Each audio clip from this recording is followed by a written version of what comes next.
Everyone welcome to our channel Bioverse the universe of biology. तो आज मैं आपको पढ़ाने वाली हूँ वाइटमिन्स का लेक्चर नंबर 2, जिसमें सबसे पहले मैंने आपको वाइटमिन्स का इंट्रोडक्शन बताया था और फैट सॉल्युबल विटामिन्स के बारे में बताया था। आज मैं आपको बताने वाली हूँ वाटर सॉल्युबल वाइटमिन्स के बारे में। तो चलिए स्टार्ट करते हैं, लेकिन उससे पहले अगर आप चैनल पर नए हैं तो प्लीज़ चैनल को लाइक शेयर सब्सक्राइब कीजिए। और इन नोट्स के आपको PDF चाहिए तो उनके लिए हमारा टेलीग्राम चैनल ज्वाइन करिए, जिसका लिंक डिस्क्रिप्शन में दिया हुआ है।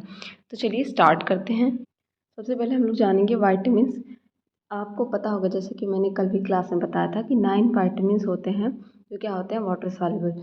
इसमें आपका B1 ठीक, B2, B3, 4 नहीं होता है, B5, 6, 7, B9 और B12 ठीक। इतने वाइटमिन्स आपके जो हैं पाए जाते हैं ठीक। इसमें से कुछ का मैं नाम लेकर आई हूँ, उनके फंक्शन और उनमें जो कोएंजाइम्स यूज होते हैं। जैसे वाइटामिन B1 को क्या बोलते हैं, थियामीन बोलते हैं ठीक। और इसका कोएंजाइम जो होता है थियामीन पायरोफॉस्फेट, जिसको TPP भी कहते हैं। जब मैंने आपको पायरुवेट डिहाइड्रोजिनेज का, जब पायरुवेट से एसिटिल कोएंजाइम ये बताया था, पायरुवेट ऑक्सीडेशन, तो उसमें बताया था TPP कोएंजाइम के बारे में। ये क्या काम करते हैं, ये डीकार्बोक्सिलेशन करते हैं, मतलब CO2 रिलीज करते हैं, या एल्डिहाइड ग्रुप का ट्रांसफ़र करते हैं एक जगह से दूसरे जगह पे ठीक। नेक्स्ट देखिए, राइबोफ्लेविन जिसे B2 कहा जाता है, या इसे FAD या FMN बोला जाता है। FAD का नाम आप जब इलेक्ट्रॉन ट्रांसपोर्ट चेन सुनेंगे, या क्रेब्स साइकिल में भी आपने FADH2 के बारे में पढ़ा था, FADA के बारे में। ये रेडॉक्स रिएक्शन करते हैं, मतलब ऑक्सीडेशन एंड रिडक्शन का रिएक्शन प्रोसेस करते हैं ठीक। थर्ड वन इज पायरिडॉक्सिन, जिसे B6 बोला जाता है। ये पायरिडॉक्सल फॉस्फेट, इसका क्या होता है, कोएंजाइम फॉर्म में ये पाया जाता है पायरिडॉक्सल फॉस्फेट में, और ये अमीनो ग्रुप का ट्रांसफ़र करते हैं ठीक, अमीनो ग्रुप का ट्रांसफ़र करते हैं। नेक्स्ट निकोटिनिक एसिड, जिसे नियासिन भी बोला जाता है, इसे NAD+ या NADP+ बोला जाता है। और ये रेडॉक्स, ये भी क्या करते हैं, रेडॉक्स रिएक्शन करते हैं। नेक्स्ट है B5, जिसे पेंटाथोनिक एसिड, पेंटा से आपको पता होगा कि इसे पेंटा बोला जाता है 5 को, तो आप इससे याद रख सकते हैं B5 को पेंटाथोनिक एसिड बोला जाता है। और इसका क्या होता है, कोएंजाइम A कोफैक्टर होता है, और ये एसाइल ग्रुप का ट्रांसफ़र करते हैं। कोएंजाइम A जहाँ भी आपने देखा होगा, मैंने आगे का जो रिएक्शंस पढ़ाए हैं प्रोसेस में, तो मैंने बहुत जगह एसाइल ग्रुप का ट्रांसफ़र बढ़ाया कीटो ग्रुप का, तो वहाँ पे क्या होता है, कोएंजाइम ही यूज होता है। नेक्स्ट बायोटीन है, जिसे बायोसाइटिन भी बोला जाता है, ये कार्बोक्सिलेशन करता है। फोलिक एसिड, जिसे टेट्राहाइड्रोफोलिक एसिड कोएंजाइम के रूप में यूज किया जाता है, और ये 1 कार्बन ग्रुप का ट्रांसफ़र करते हैं। विटामिन B12 डीकार्बोक्सिलेशन कोबालामीन करते हैं, और ये इंट्रामोलिकुलर रीअरेंजमेंट करते हैं ठीक। Vitamins in the human diet are the coenzyme precursor are all water soluble। जो क्या होते हैं, कोएंजाइम के प्रिकर्सर होते हैं, वो सारे एंजाइम क्या होते हैं, वाटर में सॉल्युबल होते हैं। तो इस हिसाब से आप देख सकते हैं जितने भी विटामिन B हैं और C हैं, ये क्या होते हैं, ये वाटर में सॉल्युबल होते हैं। तो कभी भी इनको जो आप लेते हैं आपके अंदर, जब एनर्जी कम हो जाती है तो देखिए अक्सर वाइटमिन्स लिया जाता है, ताकि आपकी शरीर की जो एक्टिविटी है वो बढ़ जाए। तबीयत खराब होने पे क्या होती है, एक्टिविटी घट जाती है, तो एंजाइम्स वाइटमिन्स दिए जाते हैं। तो वाइटमिन्स को, जो वाटर सॉल्युबल वाइटमिन्स हैं, उन्हें कैप्सूल के फॉर्म में नहीं लेना चाहिए, उन्हें मेनली इंजेक्शन या उसके फॉर्म में लेना चाहिए। क्योंकि कैप्सूल के फॉर्म में क्या आते हैं, वो बॉडी में डिज़ोल्व हो जाते हैं, क्योंकि वाटर ही है हम लोग की बॉडी में 70%, तो वो बॉडी में डिज़ोल्व होके बाहर निकल जाते हैं फीकस से के थ्रू या एक्सक्रीशन के थ्रू। उसको ऐसे फॉर्म में लेना चाहिए जैसे इंजेक्शन वगैरह के फॉर्म में, ताकि वो ब्लड के थ्रू तुरंत वर्क करने लगे। तो चलिए स्टार्ट करते हैं सबसे पहले एंजाइम से। इसको हम लोग थियामीन या B1 बोला जाता है। इसे thiamine pyrophosphate biologically active form में ये पाया जाता है, और ये पायरोफॉस्फेट ग्रुप का ट्रांसफ़र करता है ATP टू थियामीन ठीक। ATP टू थियामीन में क्या करता है, TPP का ट्रांसफ़र करता है। और ये TPP thiamine is compose of substituted thiazole ring, इसको थाईएजॉल रिंग बोला जाता है। तो ये किससे बना होता है, सब्स्टिट्यूटेड थाईएजॉल रिंग से बना होता है। इसमें पिरिमिडीन बाई मिथाइल ब्रिज, और ये मिथाइल ब्रिज के द्वारा क्या होते हैं, पिरिमिडीन के द्वारा जुड़े होते हैं। ये आपका हो गया थाईएजॉल ठीक, ये एमिनोपिरिडीन, ये दोनों क्या हैं, मिथाइलिन ब्रिज के द्वारा जुड़े हुए हैं एक दूसरे से। और ये देखिए ATP से MP TPP सिंथेज लग रहा है, यहाँ पे क्या हो रहा है, ट्रांसफ़र हो रहा है ठीक है। थियामीन पायरोफॉस्फेट यहाँ आके क्या हो रहा है, मिथा जहाँ पे ये OH ग्रुप था वहाँ पे ये TPP आके अटैच हो जा रहा है। ठीक, नेक्स्ट हम लोग जानने वाले हैं सेकंड विटामिन के बारे में, जिसे राइबोफ्लेविन भी बोला जाता है। सेकंड विटामिन आपका क्या है, राइबोफ्लेविन। ठीक, ये कॉन्स्टिट्यूट होता है फ्लेविन मोनोन्यूक्लियोटाइड का, जिसे आप FMN या flavin adenine dinucleotide FAD का फुल फॉर्म होता है, फ्लेविन एडेनिन डाई न्यूक्लियोटाइड का। ठीक, ये synthesized after the addition of phosphate in riboflavin and FAD formed by transfer of AMP moiety from ATP to FMN।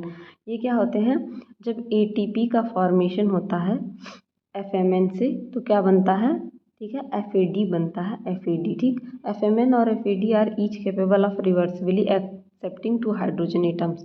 ये दो hydrogen atom को क्या करते हैं, एक्सेप्ट कर सकते हैं। तो देख सकते हैं आप, ये FMNH2 हो जाता है और ये FADH2 के फॉर्म में कन्वर्ट हो जाता है, क्योंकि इनमें कैपेबिलिटी होती है, इनमें ऐसा शक्ति होती है कि ये क्या कैपेबिलिटी, आप एक तरह से कह सकते हैं कि ये H2 को क्या कर सकते हैं,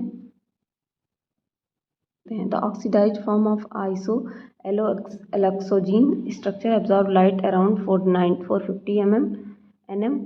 ये लाइट को एब्जॉर्ब करते हैं। आपको पता है जो भी मॉलिक्यूल क्या होते हैं, रिंग फॉर्म में होते हैं, वो क्या करते हैं, लाइट को एब्जॉर्ब करते हैं, क्योंकि पाई इलेक्ट्रॉन का रोटेशन होता है। The colour is lost and the ring is reduced. Colour क्या होता है, तो इनमें गायब हो जाता है जब रिंग रिड्यूस हो जाता है। ये आप देख सकते हैं, ये यहाँ पे आइसो लैक्सोजीन का स्ट्रक्चर है, ये राइबोटॉल है, ये राइबोफ्लेविन, ATP से ADP, फिर ATP से PPI FMN बना, और यहाँ पे क्या होगा, FAD बन जाता है और ये FADH2 रिड्यूस हो जाता है। ठीक, ये इसका स्ट्रक्चर है।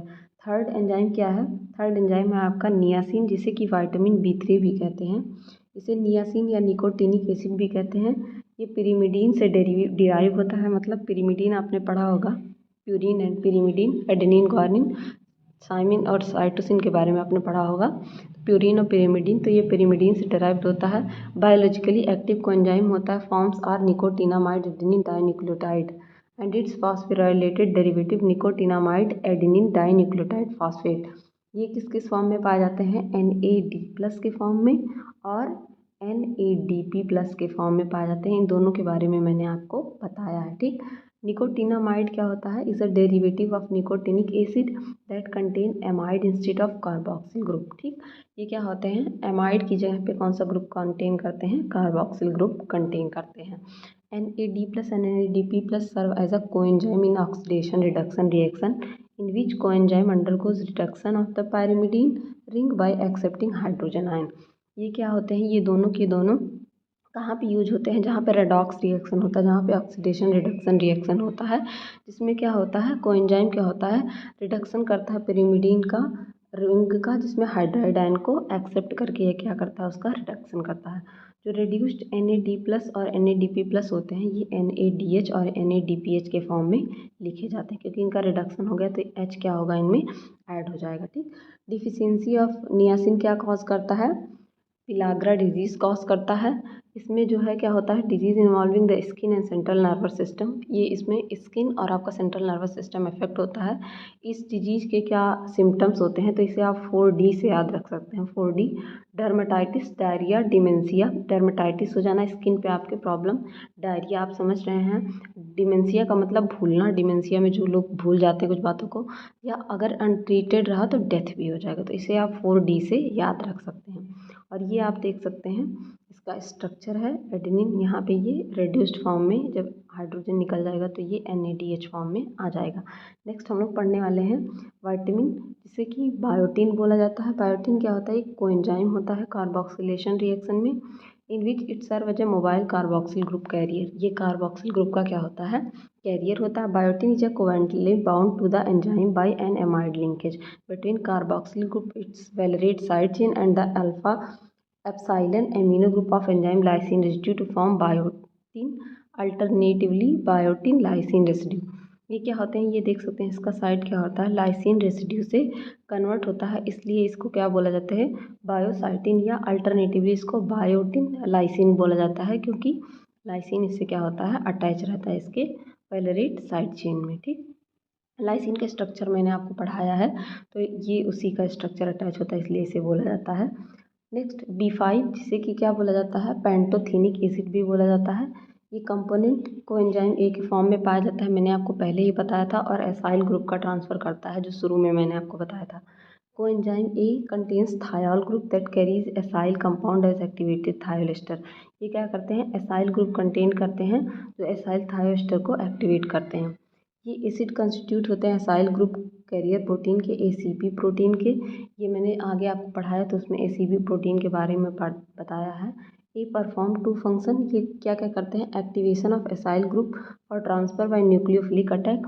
न्यूक्लियोफिलिक अटैक करा के ये क्या करते हैं, एसाइल ग्रुप का ट्रांसफ़र करवाते हैं और एक्टिवेशन करवाते हैं अल्फ़ा हाइड्रोजन का एसाइल ग्रुप से। ठीक, ये दो काम करवाते हैं। नेक्स्ट हम लोग पढ़ने वाले हैं विटामिन के बारे में। Vitamin folic acid. Folic acid क्या होता है, ये pterin ring attach to the P amino benzoic acid PABA and conjugated with one और मोर ग्लूटामिक एसिड रेसिड्यू। इसमें क्या होता है, एक टेरिन रिंग क्या होता है, अटैच होता है पी एमिनो बेंजोइक एसिड। ये आप देख सकते हैं, pterin group P amino benzoic acid से अटैच होता है, और ये फोलेट से भी क्या होता है, वन और more glutamic acid residue. One, एक या एक से अधिक क्या होते हैं इसमें, ग्लूटामिक एसिड रेसिड्यू। ये आप देख सकते हैं, ग्लूटामेट क्या होते हैं, अटैच। टेरिन रिंग से PABA और ग्लूटामेट अटैच होता है। ठीक है, बायोलॉजिकली एक्टिव फॉर्म ऑफ इसका बायोलॉजिकली एक्टिव फॉर्म क्या है, टेट्राहाइड्रोफोलिक एसिड जिसे कि THF कहा जाता है। और जो the NADPH independent enzyme dihydrofolate reductase catalyse reduction of 5, 6, 7, 8 position of pterin ring to reduce the coenzyme tetrahydrofolate. ये क्या करता है, जो NADPH डिपेंडेंट एंजाइम होता है जिसे डाइहाइड्रोडाइफोलेट कैटालाइज कहते हैं, ये 5, 6, 7 और 8 पोजीशन को क्या करके कैटालाइज करके टेट्राहाइड्रोफोलेट बना देता है। ठीक, next, folic acid play key role in transfer of one carbon unit for all oxidation levels of carboxyl carbon except that of CO2। One carbon unit का क्या करता है, ये ट्रांसफ़र करता है केवल CO2 को छोड़कर। Is essential for biosynthesis of certain amino acid the purines and thymidylate. Purines और थाइमिडाइलेट को बनाने में क्या करता है, ये रोल प्ले करता है। ठीक, the one carbon transfer reaction FH4 involve formation of covalent bond between N5 and N10 both और FH4 वन कार्बन यूनिट क्या करते हैं, ये कोवेलेंट बॉन्ड का फॉर्मेशन करते हैं N5 या N10 के बीच, और या तो FH4 का वन कार्बन यूनिट। नेक्स्ट, इसका स्ट्रक्चर मैंने आपको दिखाया। नेक्स्ट हम लोग पढ़ने वाले विटामिन B12 जिसे कोबालामीन भी बोला जाता है। इसके दो कैरेक्टरिस्टिक कंपोनेंट होते हैं। सबसे पहला कोरी रिंग, ये कोरी रिंग, और इससे क्या 5,6 dimethyl benzimidazole ribonucleotide attach होता है। ठीक, ये आप देख सकते हैं। Corrin ring system differ from the पोरफायरिन्स।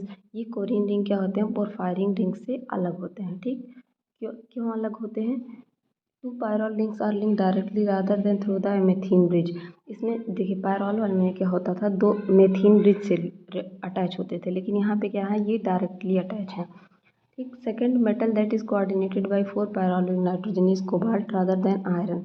Iron या मैग्नीशियम की जगह पे यहाँ क्या यूज होता है, कोबाल्ट का यूज होता है, जबकि पोरफायरिन रिंग में आयरन या मेटल का यूज होता है। ठीक, 5,6 dimethyl benzimidazole ribonucleotide the second component of vitamin B12 is coordinated with cobalt. Cobalt के साथ ये क्या होता है, कोऑर्डिनेटेड होता है। ठीक, सर्व ग्रुप लाइक CnOH CH3, ये देख सकते हैं आप। ठीक, group can also bind to the cobalt and ion, ये भी कोबाल्ट आयन से, यहाँ R का मतलब यही सब है। ठीक, यहाँ पे R का मीन CN हो सकता है, OH CH3 या डीऑक्सी एडिनोसाइल हो सकता है। ठीक, इनके नाम दिए गए हैं। Cobalamin is converted in the body into 2 enzymes, या तो 5 deoxy adenosyl cobalamin commonly referred to as coenzyme B12 और मिथाइल कोबालामीन। ठीक, इनके नाम दिए गए हैं। B12 का क्या 2 इंपॉर्टेंट फंक्शन है, इंट्रामोलिकुलर रीअरेंजमेंट करता है, आइसोमेराइजेशन या मिथाइल अमोन कोएंजाइम ए का मिथाइल ग्रुप का ट्रांसफर करता है ड्यूरिंग सिंथेसिस। ठीक, नेक्स्ट हम लोग एंजाइम के बारे में विटामिन के बारे में पढ़ने वाले हैं। ये है पायरिडॉक्सिन। ठीक, जिसे विटामिन B6 भी बोला जाता है। इसे क्या बोला जाता है, पायरिडॉक्सिन, पायरिडॉक्सल या पायरिडॉक्सामीन। ये सारे डेरिवेटिव किसके हैं, पायरिडीन के। ठीक, differing only in the nature of the functional group attach to the ring. केवल फंक्शनल ग्रुप में ये क्या होते हैं, डिफर होते हैं, ये आप देख सकते हैं यहाँ पे। ठीक, थोड़ा थोड़ा इनके फंक्शनल ग्रुप में क्या है, डिफरेंस है। ठीक, next, Pyridoxal occur primarily in plants, whereas pyridoxal and pyridoxamine are found in food obtained from animals. ठीक, ये pyridoxal प्राइमरली प्लांट में पाए जाते हैं और pyridoxamine ये सब कहाँ पाए जाते हैं, एनिमल में, जो हम लोग फूड के थ्रू लेते हैं. All three compounds are as a precursor biologically active coenzyme pyridoxal phosphate. ये सारे क्या होते हैं, pyridoxal phosphate के लिए एज अ प्रिकर्सर यूज होते हैं. ठीक, last but not least, ascorbic acid, जिसे विटामिन सी कहा जाता है, जो सबसे ज़्यादा इम्पॉर्टेंट है. और इसका मीन क्या होता है, स्कर्वी. इससे डिजीज भी स्कर्वी होता है. आपको पता होगा विटामिन सी की कमी से स्कर्वी हो जाता है. ठीक, इसमें देखिए क्या होता है, carbohydrate molecule act as a strong reducing agent. ये स्ट्रॉन्ग रिड्यूसिंग एजेंट की तरह वर्क करते हैं. एनिमल और प्लांट में वाइडली डिस्ट्रीब्यूटेड होते हैं. Such as human and other primates, certain birds and some fishes are unable to synthesise due to lack of enzyme L gulonolactone oxidase. ठीक, इसकी वजह से ये सिंथेसाइज नहीं कर पाते हैं. Vitamin C as well as documented role in hydroxylation reaction. Hydroxylation reaction में ये क्या करते हैं, मेन रोल प्ले करते हैं, जैसे hydroxylation of prolyl and lysyl residue of collagen. आप जब कोलेजन के बारे में हायर क्लासेस में पढ़ेंगे तो उसमें आप पढ़ेंगे उसका हाइड्रोक्सिलेशन प्रोसेस होता है. तो उसमें विटामिन सी क्या होता है, मेजर रोल प्ले करता है.